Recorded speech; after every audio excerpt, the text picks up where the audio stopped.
So if you're anything like me, I imagine you got tired waiting for the global launch of Marvel Super Mario. You even get tired waiting for any kind of news on the global launch.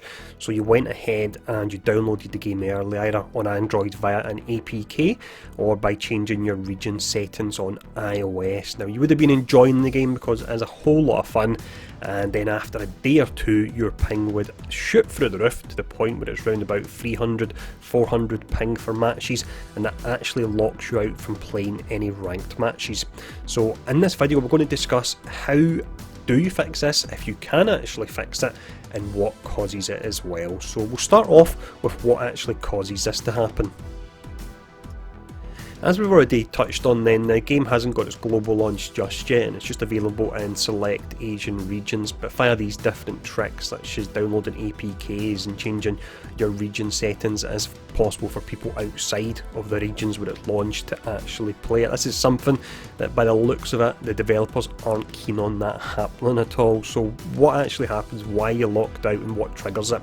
So when you're playing, it's after you hit 10 of your regular matches when you're up against other opponents. It will then apply the shadow ban status to that particular mode. You won't be able to join any more of those matches at all.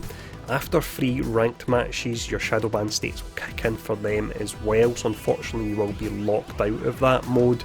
Now, as we spoke about a moment ago, can you actually fix this, and if so, how do you do it? So let's check that out. So we have 2 different ways we can actually work around the shadow ban status at the moment. Both of them have their positives and their negatives, and they're actually really tied into how you like to play the game. Do you prefer to do PvE matches, or do you prefer to do PvP? Now we'll start off on PvE first, and this is the easiest setup. So with this particular setup you'll be running after you've been shadow banned, you get to keep all your progress, you'll keep all your characters, you won't lose anything.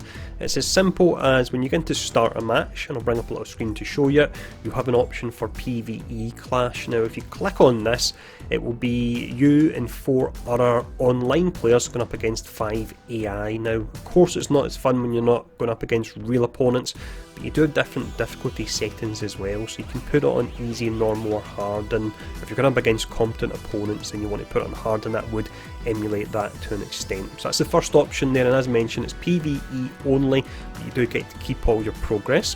The second option, if you're not too worried about your progress, or if you really want to do PvP matches only, then once again I'll bring up a little screen here so you can see how to do it, but you want to start a new guest account. Now with this new guest account, every time you do this you will get 10 of your regular matches before your ping shoots for the roof, and you'll get 3 of your ranked matches as well.